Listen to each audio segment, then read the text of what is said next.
Welcome. I'm Amy Watson, a certified life after baby loss coach and mom to 2 babies in heaven. Join me as I show you how you can truly find yourself again. Together, let's knock off those rough, painful edges and learn to carry your grief so you can step forward into all this life has in store for you. This is the Smooth Stones podcast. When I was growing up, I did a lot of things on my own. I was raised by a single mom, so I needed to take care of myself a lot while she was at work. I remember doing things like riding my bike across town to register for my softball by myself, teaching myself to swim, and learning to ride a bike on the hill at my grand's farm by myself. A lot of times I would be really nervous to do these things, and my mom categorized me as a worrier. My aunt said it was because I was a Taurus, but I tended to overthink a lot and not be very confident. However, if there was something I needed to do, I would do it anyway. I remember really clearly the first time I flew on a plane. My dad lives in Europe, and once we were old enough, we went to visit him for the summer there. I was probably about 10 years old, flying unaccompanied internationally with my older and younger brother. I was absolutely terrified.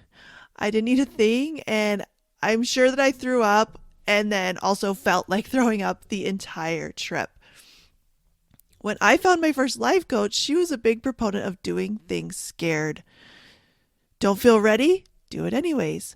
Noticing your whole body freaking out? Do it anyways. Sure you'll fail? Failing is awesome. Do it anyway. Is perfectionism holding you back? Stop trying to be perfect and just take action. And I did this. And I've taught you this here on the podcast too, because I think there is a lot of value in the concept of doing things scared.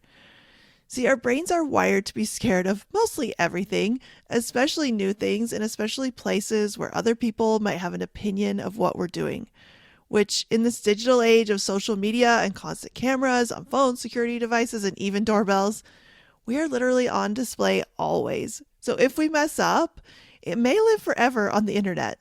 And that sounds really terrible. Our brain is like, no, thank you. I'll stay inside where it's safe, and I'll do things I'm absolutely sure of. Being uncomfortable or vulnerable or failing become experiences we avoid at all costs. In fact, it comes at a high cost because we stop living. We don't grow, we don't learn, we don't make connections we otherwise could have. We also vastly underestimate ourselves and our abilities. We compare other people's best to our worst and we come up feeling terrible. I mean, let's talk about jean trends right now. How many of you out there have a stack of skinny jeans that you've heard are not so cool anymore, but you look at these wide leg and the kind of 80s mom jeans and think, there's no way you can pull these off. Other people can do it somehow, but not you. So you sit in joggers a lot of days and yeah, they are comfortable and they are cute, but that stack of jeans is still there mocking you a little bit, telling you you can't dress yourself anymore. Now, I jest a little, but this is also true. And I personally just went and got myself a few new pairs of jeans, and I'm telling you, it is wild. And some of these designs are just not it, but it can be fun and you can find something you love. So if you've been feeling the desire to update your jeans for style or size, just go do it. Go alone or take a friend, but don't let your fear of trying on pants hold you back. Do it scared. But I digress a little bit. My point is our brain freaks out over a lot of things, from making telephone calls to signing up for a class or giving a speech, and none of these things are going to kill you. Your brain is super convinced otherwise though. It sees emotional pain as real dangerous pain, and it has all the red lights and sirens going off, and it's totally wrong. And we have to show it how wrong it is by sometimes just doing the thing.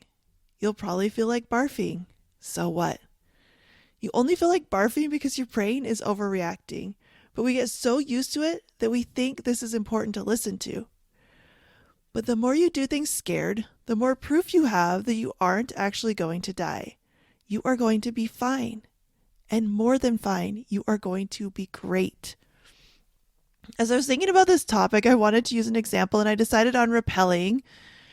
or rock climbing, either one. One is going up, one is going down, but it's all about ropes and possibly falling to your death.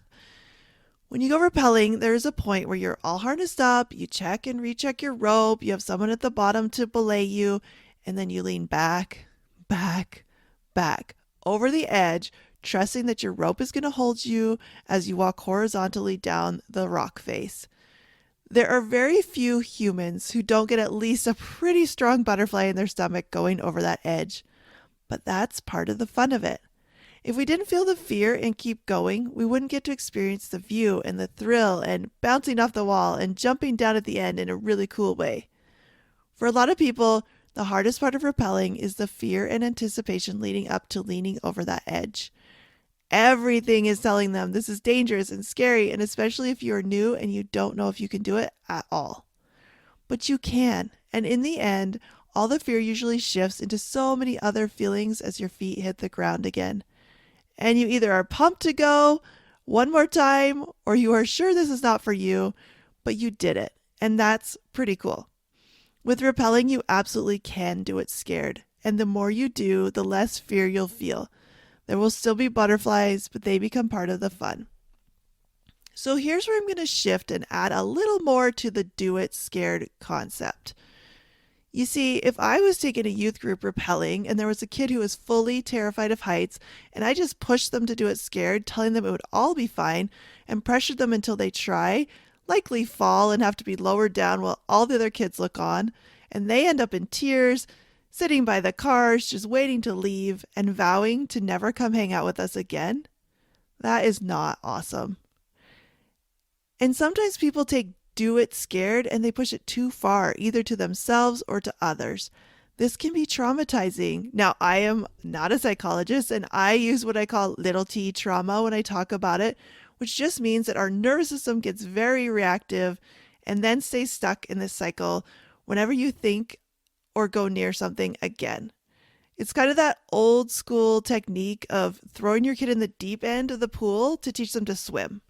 It probably works, but there just might be a different way to get the same result without your kid hating you. Have you ever been pushed to do something that terrified you and it was not a fun experience? Process through some of that. Do some journaling if you want to. I see this a lot with my pregnancy after loss clients who have been forcing themselves to go into the doctor's office over and over, but they are just miserable.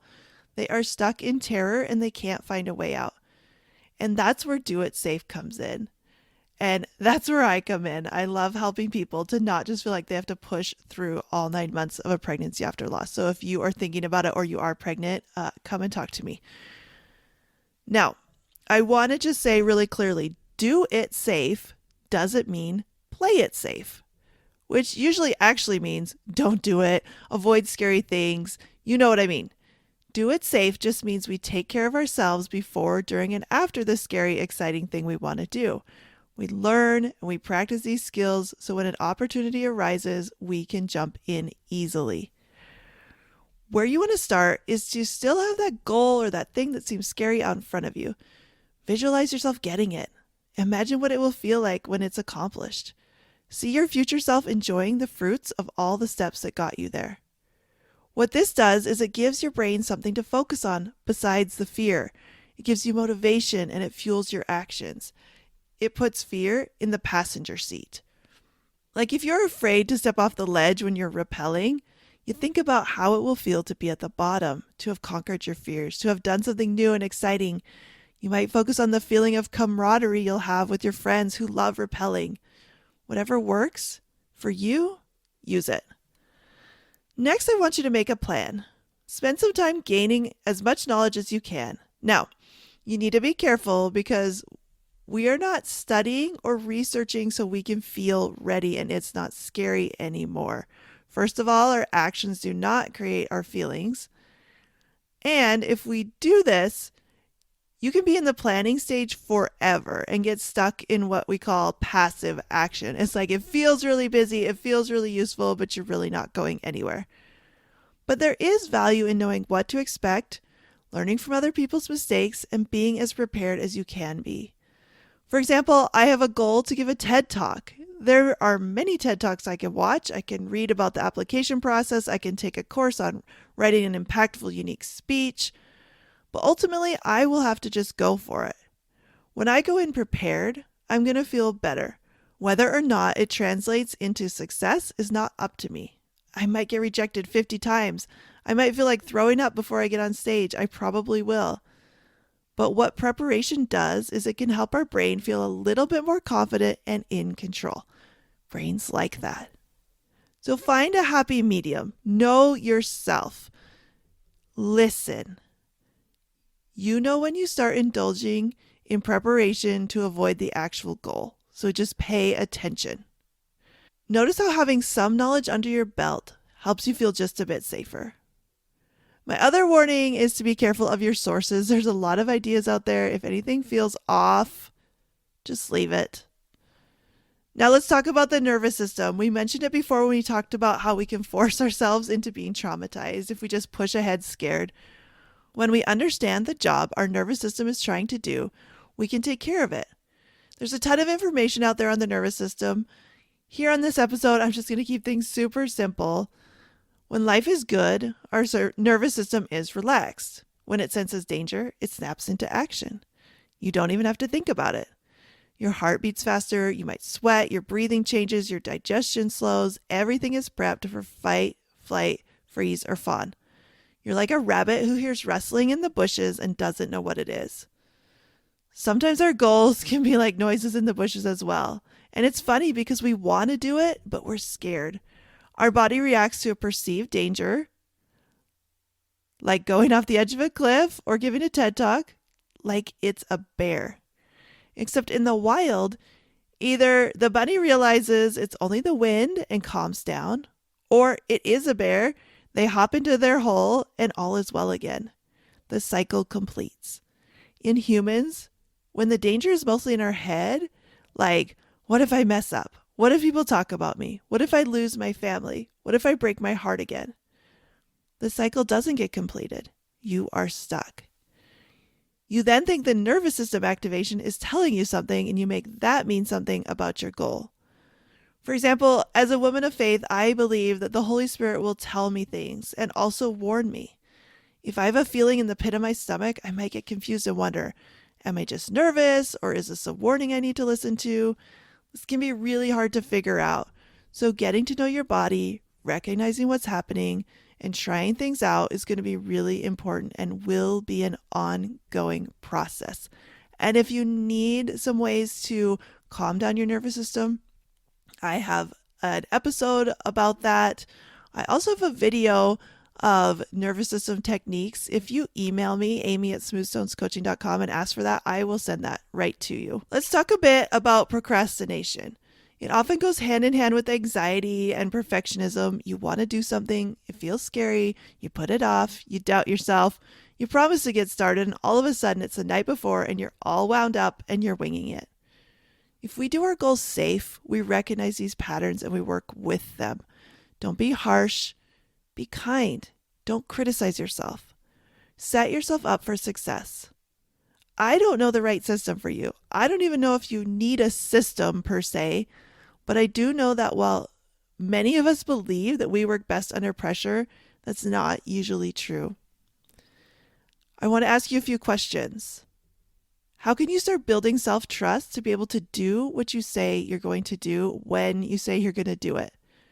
How can you make time and space to accomplish your goals? What can you cut out for a while you work towards your goal? How can you make it fun? A lot of us are in a cycle of punishing ourselves all the way to goals. Let's try rewards instead. So what about in the moment when you're giving a presentation or asking for a raise or walking into a new class at the rec center or having that conversation you've been avoiding? I'm going to throw in a bonus tip here. Bring your cheer squad. Have people praying for you. Invite them, if possible, to come to your thing. Build a support team.